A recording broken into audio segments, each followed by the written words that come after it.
Join the Thinking in English Conversation Club right now. For just $5 a month, you can practice conversation skills with English learners from around the world, native English tutors, and myself. I've already noticed massive improvements in our members' confidence and ability over the past few weeks. The club takes place every Tuesday at 12 p.m. and 6 p.m. UK time, and in 2023 we will be adding extra days and times. But be quick, the price will be increasing in January. Click the link in the description or head to www.patreon.com/thinkinginenglish to join today. Hello, I'm Tom Wilkinson and welcome to the Thinking in English podcast, a podcast for intermediate to advanced level English learners. Christmas and New Year are popular holidays celebrated across the world. Today, I want to talk about some of the more unusual ways to celebrate during the winter season. What is the weirdest holiday tradition? Let's talk about this today while learning some new vocabulary. You can find the full transcript of today's episode for free over on the Thinking in English blog. Check out my Instagram page and my YouTube channel, both making lots of great content. Join the Thinking in English Conversation Club over on Patreon, and leave me a rating or review wherever you are listening right now. Here is today's vocabulary list. As always, the written list is available in the description of the podcast and also on my blog, thinkinginenglish.blog. Tradition. Tradition.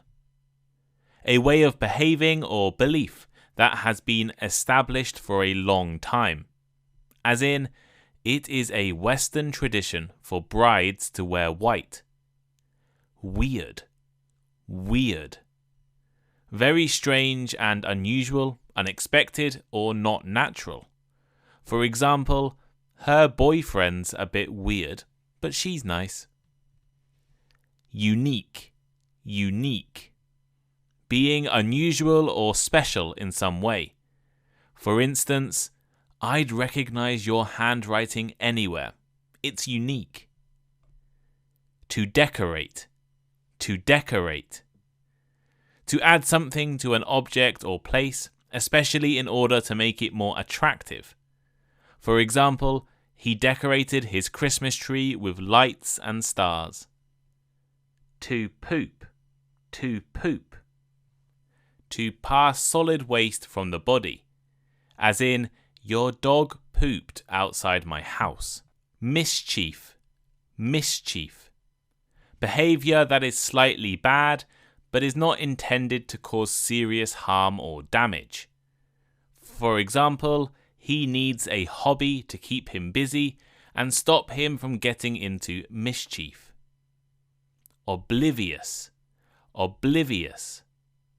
Not conscious of something, especially what is happening around you.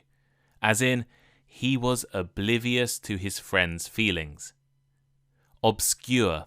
Obscure. Not known to many people. For example, he only likes obscure bands.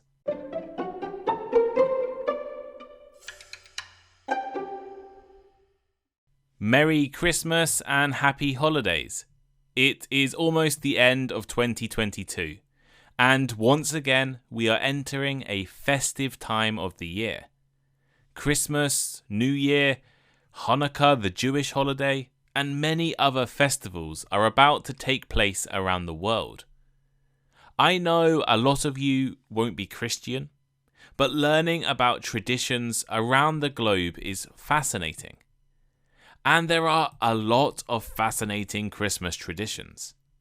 In the UK, we eat roast turkey, mince pies, and puddings made of dried fruit and spices, and lots of chocolate. We watch the royal family give speeches, decorate our houses with trees and stars, lights and angels.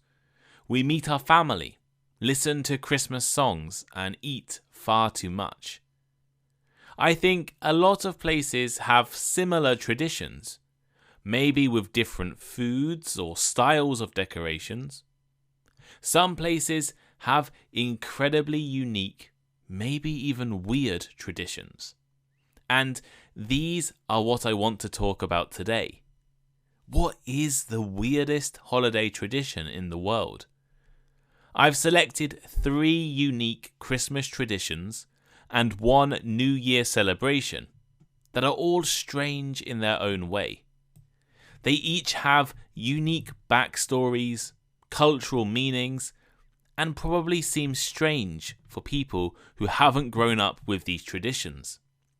From fried chicken to spiderwebs, let's discuss these traditions and learn vocabulary at the same time. Christmas KFC in Japan. Christmas food varies across the world, from roast meat and fish to cakes, fruits and desserts. Most places will eat a lot of food during the holidays. One place with a very unique Christmas food tradition is Japan. In Japan, people like to eat KFC, Kentucky Fried Chicken, on Christmas Day. It might seem strange to eat fast food, especially from an American fast food chain like KFC on Christmas Day, but for millions of Japanese people, this is the reality. KFC stores in Japan can have up to 10 times more customers than usual on December 25th. I've witnessed it myself. Last Christmas, I was in Tokyo, and I saw long lines of people waiting to pick up their Christmas meal. People order fried chicken days, sometimes weeks early, and it is a really unique tradition. Japan is not a Christian country. Christmas is not a holiday in Japan, and it is seen as more of a commercial event rather than a cultural or religious festival. In other words, in Japan, Christmas is focused on decorations and buying things, not on the deeper religious meaning. New Year is the important holiday in Japan, the important winter holiday anyway. Christmas is spent with friends, girlfriends and boyfriends, while New Year is for family. But this doesn't explain how KFC became the food of choice for Japanese people on Christmas Day. The story of how KFC became associated with Christmas in Japan is a lesson for all marketing and business people listening right now. In 1970, the first KFC opened in Japan. That year, the manager of the store heard some foreigners complaining that it was impossible to find Christmas food in the country. And he came up with a great idea. Kentucky for Christmas. KFC would offer a party set of fried chicken on Christmas Day, as a form of special Christmas food, the first in Japan. There were no Christmas traditions in Japan at this time. It was a Buddhist and Shinto country. KFC were the first company to promote a tradition. As they were the first to promote Christmas food in Japan, they used adverts to tell millions of people that fried chicken was the best food to eat on the day. And they were very successful. In a non-Christian country where people like to celebrate events but don't have the day off work to cook, a bucket of fried chicken is an easy and tasty thing to share. KFC were the first to target the Japanese audience at Christmas, and now it seems natural to eat fried chicken for millions of people. Ukraine and Christmas spiderwebs. Decorating houses is a big part of Christmas and holiday celebrations around the world. From Christmas trees covered in shiny tinsel, lights, stars and baubles, to miniature figures of Jesus and his family, there are a lot of Christmas decorations out there. I found a quick list of popular Christmas decorations in the UK and USA. It included things like figures of Santa, snowmen, reindeer and angels, candles, trees, Christmas stockings and wreaths. If you were from Ukraine, there might be a slightly more unique decoration on your list. Spiderwebs.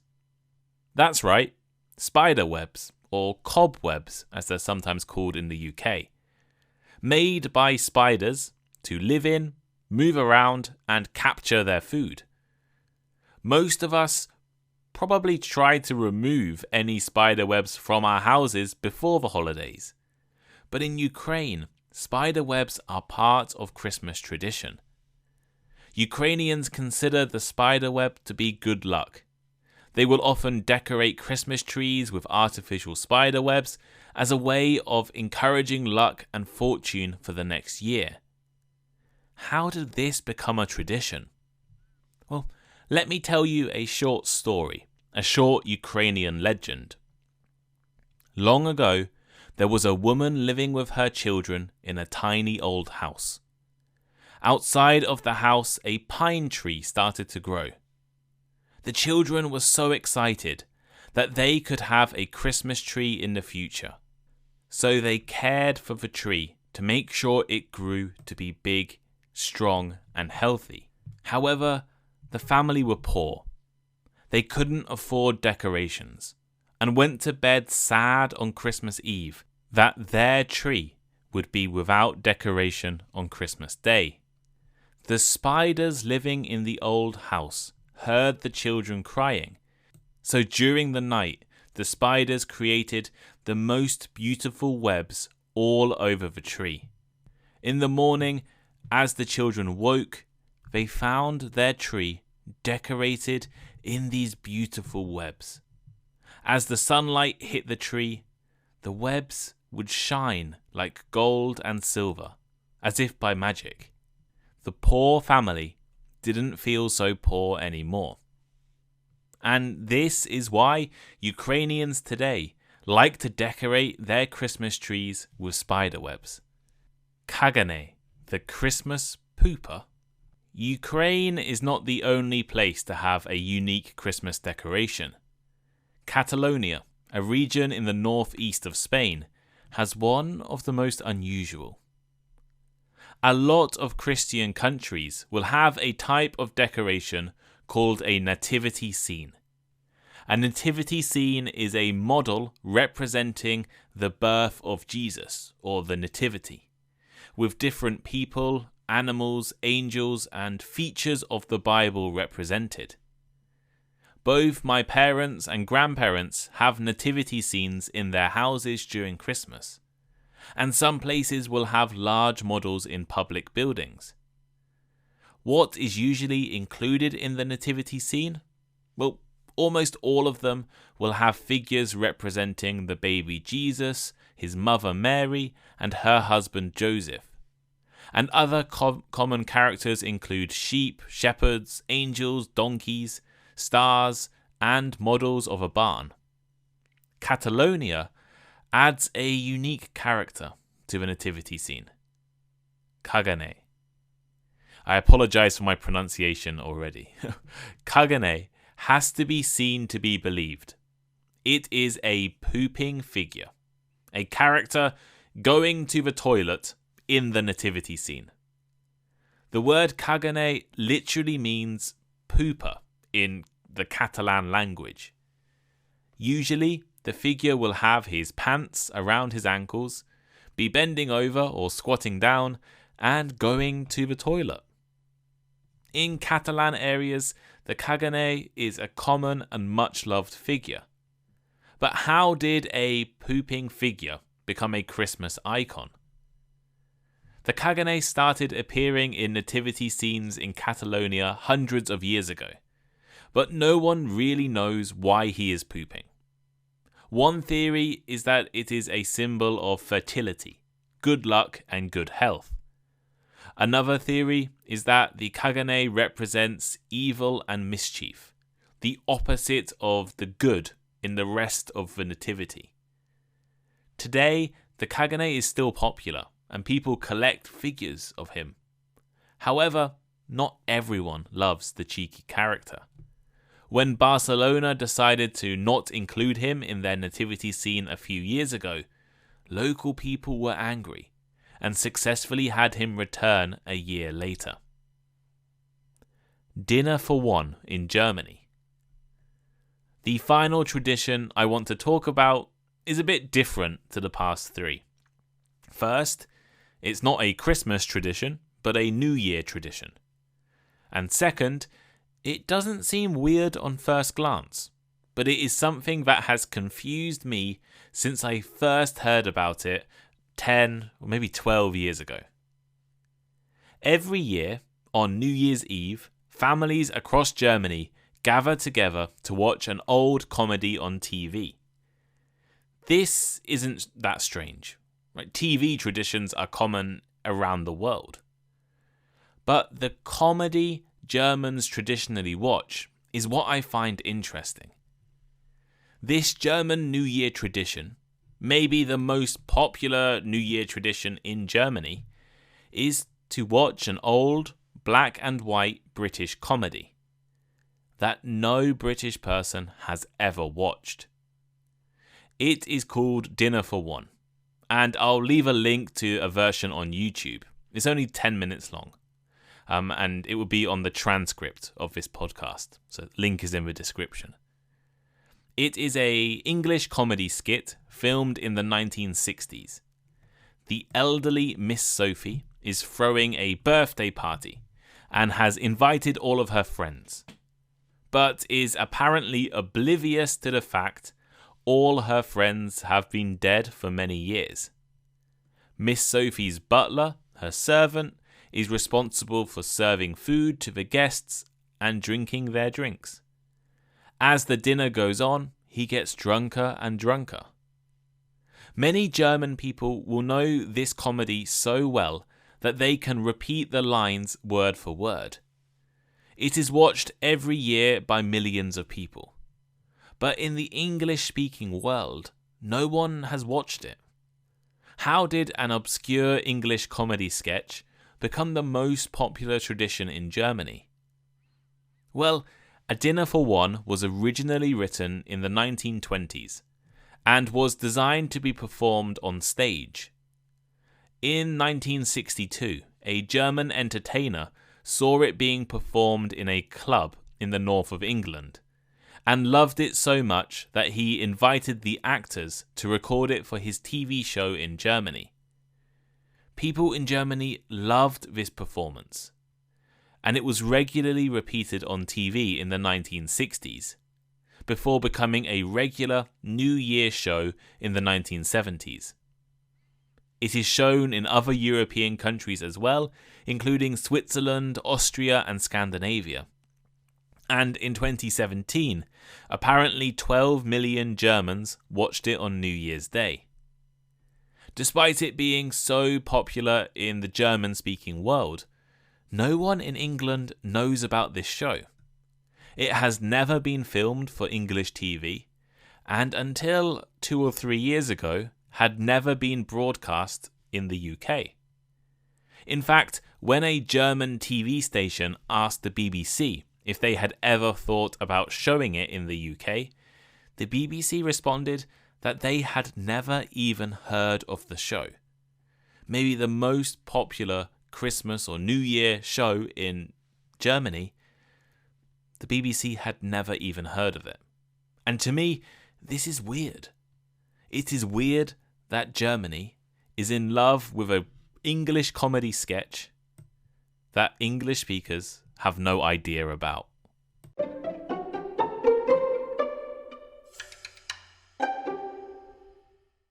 So here is today's final thought. Thank you for listening to Thinking in English in 2022. This is probably the last episode I will release this year. I'm going to take the final week of the year off before starting again at the beginning of January. I just want to say thank you for all of the support over the past 12 months. I can't start to describe how much you have changed my life. A year ago, I had nothing. I was a research student who didn't like what I was doing and had a podcast with no listeners. Today, there are tens of thousands of people who listen to me, support me, and have helped me turn thinking in English potentially into my job. There are now over 150 of you subscribed to Patreon, joining our conversation groups and listening to bonus episodes. There are, I think, 33,000 people on Spotify who listen to me more than any other podcast. And I was a top 10 podcast for 250,000 people on Spotify, which is crazy. I'm sure there are thousands of you also on Apple and other podcast platforms. So thank you, everyone, so much for listening to me this year. Everyone who has subscribed to me on Instagram, everyone who has subscribed to my new YouTube channel, the support is incredible. There are so many times where I have thought, why don't I just quit?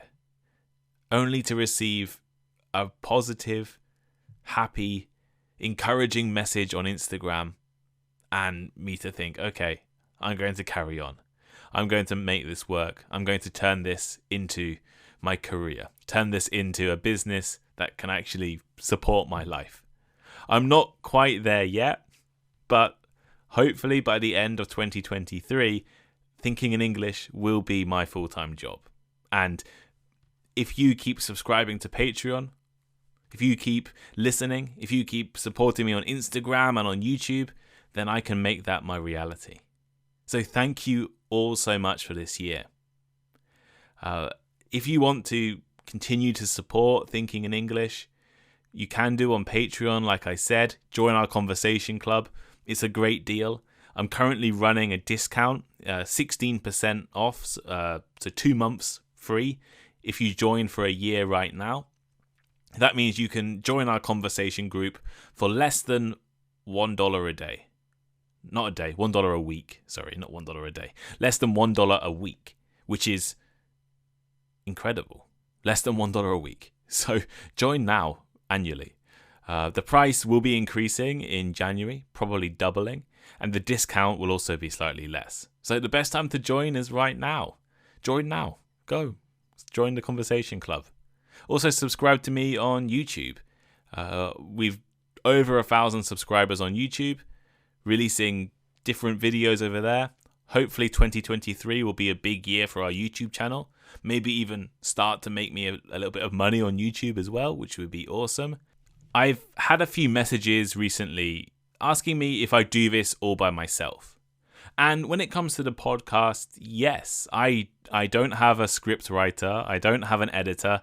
I don't have someone in charge or responsible or giving me help in this sense, which a lot of other podcasts do, and I don't. Maybe I should get one in the future. But the podcast is all myself. I'm currently recording this at 1 a.m. in the morning. But I do have help. So I want to say a big thank you to Nathan. Nathan's Fantastic English on Instagram. Go and follow him over there. Nathan has been great. He is the person behind the YouTube channel. He takes my audio and he makes the graphics and the videos and uploads everything on YouTube. He also makes the shorts and some of the Instagram reels, and I don't think anyone follows me on TikTok, but I do have a TikTok page as well. So you can watch my TikTok, but that's Nathan. So Nathan makes all of that stuff. And also a big thank you to Thomas Brock. Thomas was a guest on the podcast. In fact, the first ever guest on the podcast. And along with Nathan, they have been helping with the conversation group. So when you join the Thinking in English Conversation Club, you're also getting access to 2 other qualified English teachers. In fact, more qualified than I am. So Nathan and Thomas W. Brock on Instagram, Nathan's Fantastic English on Instagram. Go and follow them and show them some love and support and say thank you for helping keep Thinking in English going and giving me ideas and support with all of the stuff that's been going on this year. So I don't really know what else to say. thank you so much for 2022. Have a Merry Christmas and a Happy New Year. And I will see you all in 2023 for a new year full of growth, learning, education, and development.